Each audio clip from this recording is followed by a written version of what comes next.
Assalamualaikum warahmatullahi wabarakatuh. Selamat sore teman-teman semua, sobat pejuang CPNS, P3K guru dan P3K non guru yang berbahagia. Nah, sudah lama ya saya tidak berbagi informasi, dan kebetulan saat ini sedang musim pengajuan akun di portal SSCN dan pemilihan formasi untuk CPNS dan P3K non guru. Nah, sebelum teman-teman mengajukan akun terkait CPNS ataupun P3K, sebaiknya silahkan pelajari dulu portalnya, alamatnya, atau mungkin cari-cari dulu formasinya yang sesuai dan linear dengan ijazah atau koalisi pendidikan yang dimiliki oleh teman-teman. Nah, caranya bagaimana? Buka aja portal web sscn.bkn.go.id. Nanti di sini di info lowongan bisa dicari jenis-jenis apa, mau cari tentang apa, CPNS atau P3K, di instansi mana bisa dilihat di sini, atau mungkin bisa juga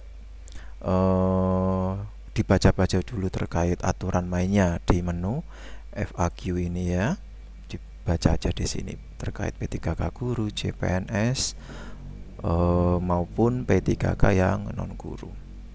Nah, untuk kali ini saya akan membahas terkait pengajuan akun, bagaimana caranya, dan pengisian data pada saat atau setelah pengajuan akun terkait pemilihan formasi dan validasi akhir. Baik, langsung saja. Ini tadi ya, portal web sscisn.bkn.go.id. Nah, bagi teman-teman yang mau mengajukan akun, silakan buka di laman ini, kemudian pilih ini daftar akun ini ya, buat akun. Nah, ini dipilih aja. Setelah ini diklik, nanti teman-teman akan diarahkan ke laman ini. Nah, bagaimana untuk membuat akun? Diklik saja ini di sebelah kanan atas ada menu buat akun, ini diklik saja. Nah, sebelum membuat akun, teman-teman harus mempersiapkan kelengkapan dokumen yang nantinya diperlukan terkait pengajuan akun di laman sscisn.bkn.go.id.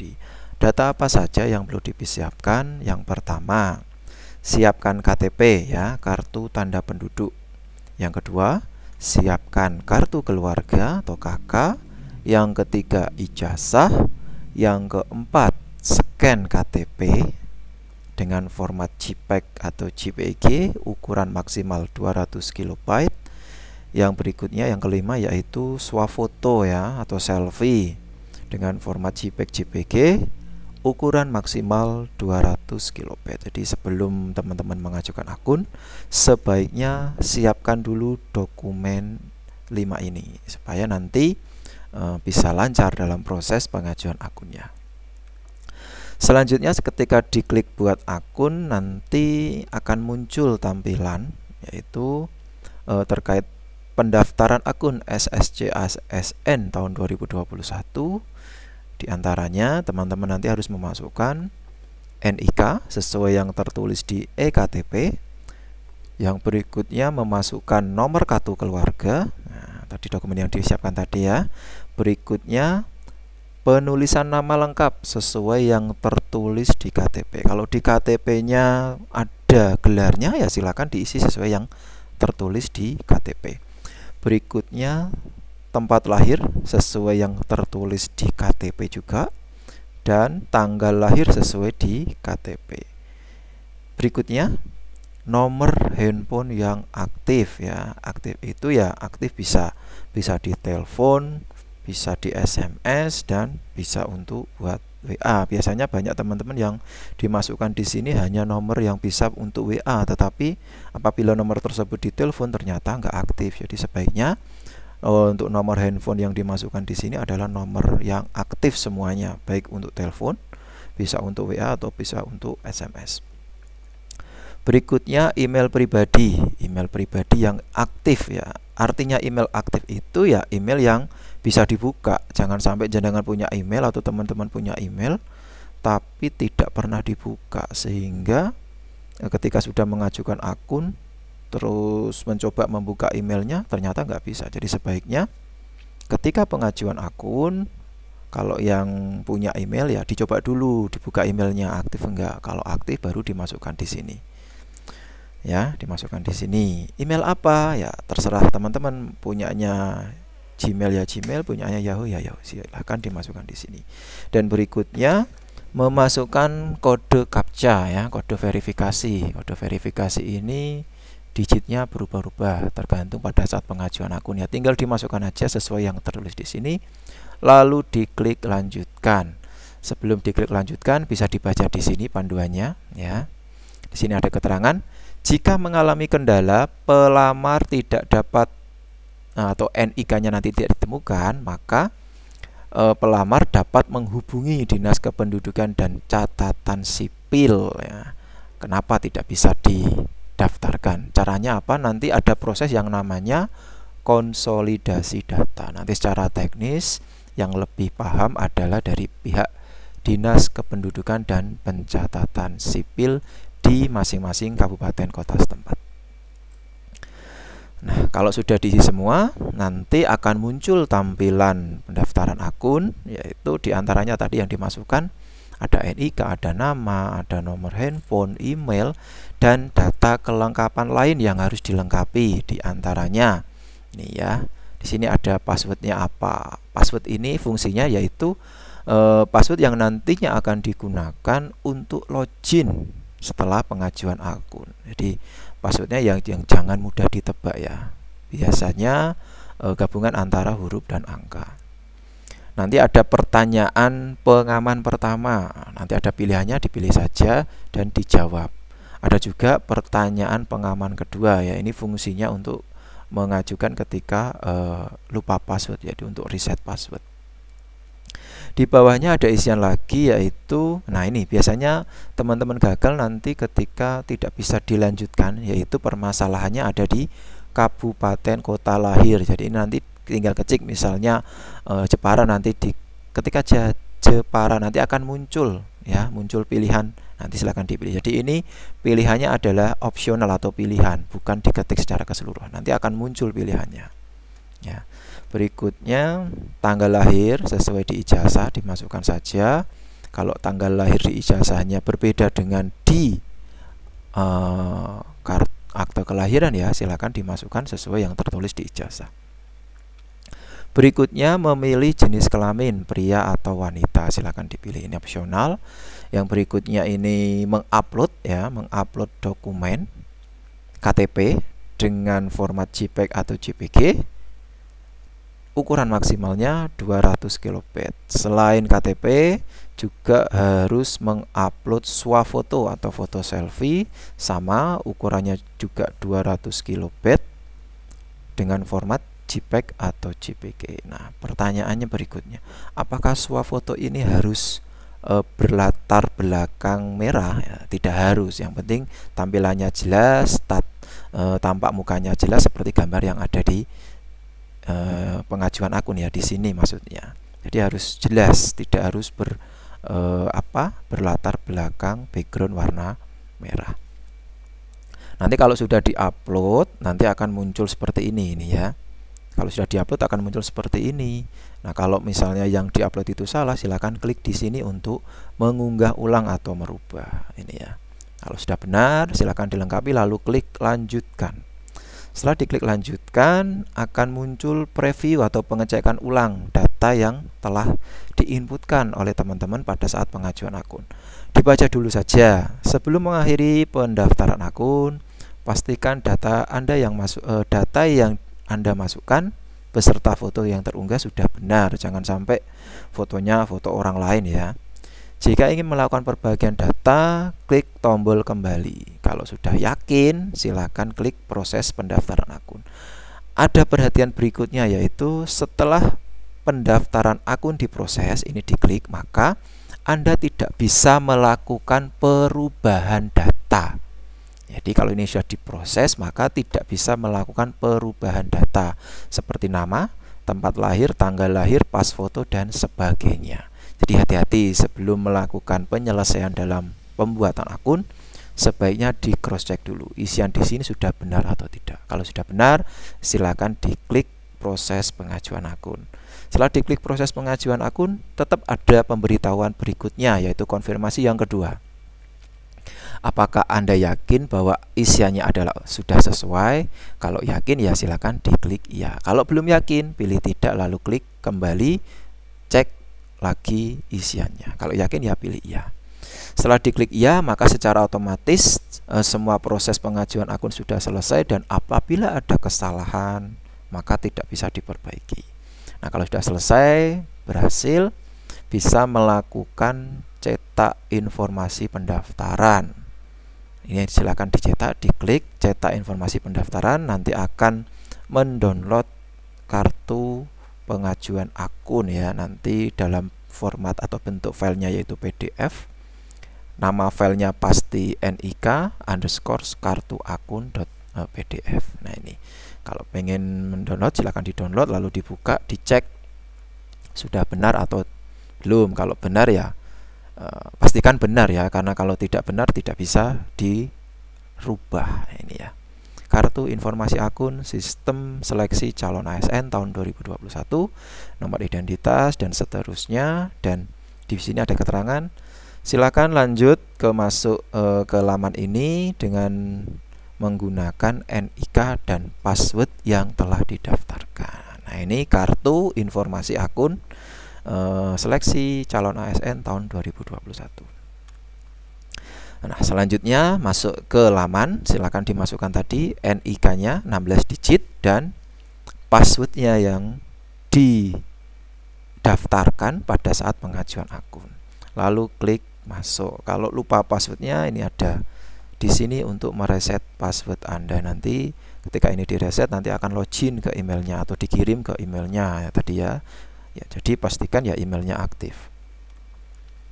Setelah berhasil masuk ke laman SSC ASN, setelah mengajukan akun, login berhasil, maka yang pertama teman-teman akan diminta untuk melakukan pelengkapan atau melengkapi isian biodata. Di sini akan muncul biodatanya sudah diinputkan dan beberapa kelengkapan lain yang harus dilengkapi. Contoh, gelar depan ijazah, kalau tidak memiliki gelar kosong ya, dikasih tanda strip minus ini ya, kalau tidak memiliki gelar depan.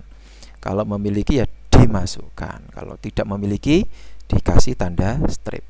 Di sini ada gelar belakang ijazah, disesuaikan gelarnya apa. Contohnya ini ada Eskom, AMD, SE, Esfam, SPD dan seterusnya. Gelar hanya berupa singkatan, tidak perlu dipanjangkan. Berikutnya ada email sesuai isian pengajuan akun, jenis kelamin, jenis disabilitas. Kalau teman-teman tidak termasuk dalam kategori disabilitas, ya pilihannya tidak. Berikutnya isian alamat KTP, alamat sesuai KTP, dan di sini ada pertanyaan, apakah sedang mengikuti program beasiswa? Kalau mengikuti program beasiswa, saat ini sedang mengikuti beasiswa S2 misalnya, ya dipilih iya. Kalau tidak ya dipilih tidak. Apakah Anda dalam mengikuti ini ya? Tadi pertanyaan begitu. Di bawahnya ada kelengkapan data lain, yaitu alamat domisili. Nah, domisili nanti termasuk kelurahan, kecamatan ya, berarti misalnya ada jalan, nama jalan, RT, RW, kecamatan mana, kelurahan mana, silakan dimasukkan sampai di sini. Jadi tidak hanya nama desa, RT, RW, termasuk dalam jalan dan kecamatan. Maksimal 100 karakter. Tinggi badan, nah silakan diukur dulu tinggi badannya, status perkawinan, agama, nomor telepon, ini otomatis sesuai nanti disamakan aja. Kalau tidak memiliki telepon yang kabel itu ya, disamakan menggunakan telepon ponsel, disamakan aja isiannya. Selanjutnya di sini ada pilihan provinsi sesuai domisili, dipilih saja provinsi mana. Lalu pilih kabupaten mana, dan di sini ada pilihan akun media sosial. Walaupun di sini tidak wajib karena tidak ada tanda bintangnya, ya harus diisi sesuai petunjuk di bawahnya ini. Contoh, Khusus untuk kalau media sosial, Anda dapat mengisinya dengan menyebutkan alamat URL atau nama akun. Contohnya ini @apa, @joko dalam kurung Instagram, @joko dalam kurung Facebook, atau tanda tagar apa itu Twitter ya kalau nggak salah. Berikutnya, kalau sudah dibaca ini sudah sesuai, nanti akan muncul captcha ya untuk proses penyimpanan. Nah, silakan dimasukkan captchanya, lalu klik selanjutnya. Nanti akan tersimpan isiannya. Kalau sudah diklik selanjutnya, nanti proses selanjutnya diminta mengisi jenis seleksi atau jalur seleksi yang teman-teman pilih. Nah, di sini ada 3 jalur ya. Yang pertama yaitu CPNS, yang kedua P3K guru, yang ketiga P3K non guru. Dan masing-masing jalur itu memiliki aturan dan persyaratan masing-masing. Nah, disesuaikan. Kalau teman-teman tidak termasuk dalam data Dapodik dan bukan berstatus guru ya, berarti teman-teman nanti tidak bisa memilih jalur formasi terkait P3K guru. Jadi pilihannya hanya bisa CPNS dan P3K non guru. Ini ada pilihannya, yaitu nanti ada P3K guru, CPNS, dan P3K non guru. Dipilih saja sesuai jalur yang diinginkan. Ketika dipilih salah satu, nanti klik selanjutnya. Setelah diklik selanjutnya, yang saya contohkan ini misalnya ini ya. Saya contohkan misalnya milih CPNS. Nah, nanti setelah milih CPNS ya diminta untuk memilih di instansi mana mau mendaftar. Formasinya apa? Nah, sebelum memilih ini, melanjutkan ini, sebaiknya teman-teman harus sudah memiliki kira-kira nanti mau mendaftar di instansi mana dan formasinya apa, gitu ya. Dan kelengkapan data yang lain. Nah, bagaimana kalau memilih jalur P3K guru? Nah, sebelum teman-teman memilih jalur formasi atau jenis pilihan formasi P3K guru, sebaiknya kunjungi dulu laman portal P3K guru Kemdikbudristek ya, di alamatnya di https://guru.pppk.kemdikbud.go.id. Harus mengunjungi ini dulu dan baca dulu aturan mainnya, aturan alur seleksinya bagaimana dan seterusnya. Jadi sebisa mungkin sebelum teman-teman memilih jalur P3K guru, sebaiknya kunjungi dulu laman ini ya dan dipelajari.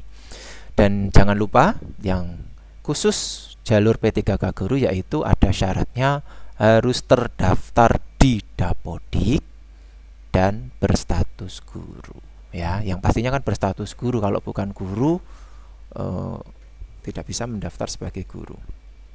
Nah, berikutnya baca juga surat edaran dari Dirjen Guru dan Tenaga Kependidikan nomor sekian tentang kualifikasi akademik dan sertifikat pendidik terkait proses pendaftaran pengadaan guru pegawai pemerintah dengan perjanjian kerja tahun 2021. Di situ nanti teman-teman akan melihat saya punya ijazah apa, kualifikasi pendidikan saya apa, bisanya nanti mendaftar pada formasi apa. Nanti di sini sudah ada semua. Nah, contohnya ini ketika GTK tersebut memilih atau yang bersangkutan memilih jalur P3K guru dan terdaftar di Dapodik, maka akan muncul di bawahnya keterangan data pada Dapodik. Jadi GTK ini atau orang ini terdaftar di Dapodik pada sekolah mana, instansi pemerintah kabupaten mana, dan pendidikan terakhirnya apa. Nah, pendidikan terakhir ini atau data ini data yang diambil dari info GTK. Jadi sekolahnya mana, di daerah mana, dan pendidikan terakhir. Dan pendidikan terakhir ini masuk di info GTK yaitu verval ijazah. Nah, ini akan menyesuaikan ijazahnya apa. Dan apabila GTK tersebut adalah data peserta X tenaga honor K2, Kalau yang bersangkutan masuk dalam database, silahkan pilihan di sini pilih iya. Kalau tidak ya dipilih tidak. Berikutnya, kalau sudah memilih jalur P3K Guru, nanti di proses selanjutnya di bagian formasi akan diminta untuk melengkapi kelengkapan data terkait formasinya. Dan di sini ada pemberitahuan batas akhir pendaftaran instansi ini adalah tanggal 21 ya. Ingat, walaupun di jadwal yang ditentukan di portal guru ya, di guru P3K Kemdikbud.go.id adalah tanggal 22, tetap acuannya adalah yang dibuka atau didaftarkan atau dibuka oleh pemerintah kabupaten kota setempat. Jadi di sini akan secara otomatis terakhirnya kapan akan muncul tanggalnya di sini. Harap akhiri pendaftaran sebelum waktu yang tertera. Lengkapi isiannya, jenis perguruan tinggi mana, tanggal ijazah, nama perguruan tinggi, dan di bawahnya ada nilai IPK-nya, nomor seri ijazahnya, tahun lulusnya kapan, prodinya apa, akreditasinya apa, akreditasi perguruan tinggi dan akreditasi program studinya apa. Silakan dimasukkan di sini. Dan jangan lupa dibaca lagi petunjuknya terkait petunjuk pemilihan formasi, karena ini sangat penting. Ya, jangan sampai tidak membaca. Setelah dilengkapi, langkah berikutnya yaitu terkait kelengkapan dokumen. Nah, sebelum kelengkapan dokumen, teman-teman harus menyiapkan dulu terkait dokumen apa saja yang harus diunggah nantinya. Yang pertama yaitu ada KTP, bentuk identitas kependudukan lainnya yang dipersyaratkan oleh instansi, ukuran maksimalnya 500 KB, formatnya JPEG, dan ini bersifat wajib. Yang kedua, scan ijazah asli sesuai dengan persyaratan instansi ya. Ukuran maksimalnya 1000 KB, formatnya PDF ya. PDF ya, yang tadi KTP formatnya JPEG, kalau ijazah ini formatnya PDF. Berikutnya transkrip nilai ya. Transkrip nilai ukurannya maksimalnya, ini asli semua ya, baik ijazah maupun transkrip. Jadi ini semuanya harus asli. Transkrip nilai ukuran 1000 KB, format PDF. Yang berikutnya pas foto. Nah, ini pas foto berlatar belakang warna merah, ukurannya maksimal 300 KB, formatnya JPG, wajib. Dan berikutnya nanti ada kelengkapan tambahan yang bersifat opsional kalau memiliki ya, yaitu sertifikat pendidik bagi yang memiliki. Kalau tidak memiliki ya tidak perlu diupload sertifikat pendidiknya. Ukuran maksimalnya 1000 KB dan formatnya PDF. Nah, ini akan muncul ketika teman-teman memilih tahap atau klik selanjutnya, yaitu di menu unggah dokumen. Nanti silakan di browsing terus diunggah ya masing-masing dokumen yang diperlukan. Batas akhir kalau di Jepara ini tanggal 21 Juli 2021 pukul 23.59 WIB, dan harap mengakhiri pendaftaran sebelum waktu tersebut. Kalau sudah semua, tinggal klik langkah selanjutnya, yaitu ini ada penjelasan di web guru P3K tadi, Kemdikbud.go.id, ini keterangannya apa saja yang harus diupload. Langkah terakhir yaitu terkait resum data. Resum data itu yaitu preview terhadap isian yang teman-teman masukkan di laman SSCN terkait pemilihan formasi.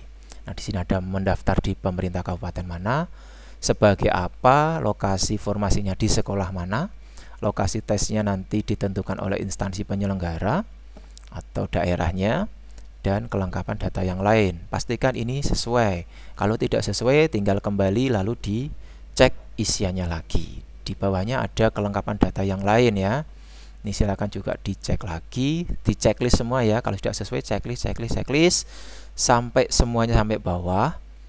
Di sini teman-teman juga melihat apakah KTP yang diupload tadi sudah sesuai, klik aja lihat. Begitu juga kelengkapan yang lain bisa dilihat ulang maksudnya. Kalau tidak sesuai berarti harus diupload ulang, kembali lagi ke tahapan berikutnya atau sebelumnya lalu diperbaiki dokumennya. Di sini ada keterangan jenis guru terdata sebagai guru negeri di Dapori. Nanti keterangan di sini cukup jelas ya. Jenengan teman-teman terdaftar sebagai apa. Ketika sudah di checklist semua, di tahapan bawah ini ada penjelasan. Pastikan dokumen yang diunggah sudah benar dengan tulisan dan gambar yang tampak jelas dan bisa diverifikasi oleh verifikator untuk mengecek isi suatu dokumen yang diupload tadi. Pastikan jelas gambarnya ya, supaya nanti ketika verifikasi tidak ditolak. Periksa kembali persyaratan. Jika tidak cocok, maka harap melapor kepada instansi yang Anda lamar. Contohnya ini, periksa kembali persyaratan pada pengumuman instansi. Jika ada ketidakcocokan dengan persyaratan pada halaman ini, ya, maka harap melapor ke instansi yang Anda lamar. Penggantian dokumen persyaratan setelah resum tidak dapat dilakukan. Jadi kalau misalnya ada yang tidak cocok, kalau yang mungkin yang tidak cocok di sini, kalau di sini kan belum muncul ya, belum muncul apa itu surat lamaran ya, surat lamaran atau surat keterangan ini loh. Nah ini surat pernyataan ini kan belum muncul menu uploadnya. Nah, silahkan berkoordinasi dengan kabupaten setempat supaya muncul. Setelah muncul nanti tinggal upload ulang dan baca lagi petunjuk mengenai resum. Kalau sudah sesuai, silakan diklik centang ya, bahwa memang sudah benar. Setelah diklik centang semua, di bagian bawah checklist, pastikan setiap tanda centang di atas sudah tercentang dan pastikan data yang Anda isi sudah benar. Jika ada kesalahan isian, silakan kembali ke tahap sebelumnya dan perbaiki lagi. Kalau masih ragu-ragu, ke sebelumnya saja, ulangi lagi. Kalau sudah yakin semuanya benar, lalu klik selanjutnya. Setelah diklik selanjutnya, maka isian teman-teman tidak bisa diperbaiki lagi dan status pendaftarannya sudah selesai. Kalau status pendaftarannya sudah selesai, ya tinggal menunggu proses verifikasi, dan kalau verifikasinya sudah benar, nanti teman-teman bisa mencetak kartu pendaftaran. Kalau sudah selesai, berarti tinggal menunggu jadwal dan selamat berkompetisi. Semoga sukses lulus menjadi ASN tahun 2021. Terima kasih. Selamat sore. Wabillahi taufiq wal hidayah. Wassalamualaikum warahmatullahi wabarakatuh.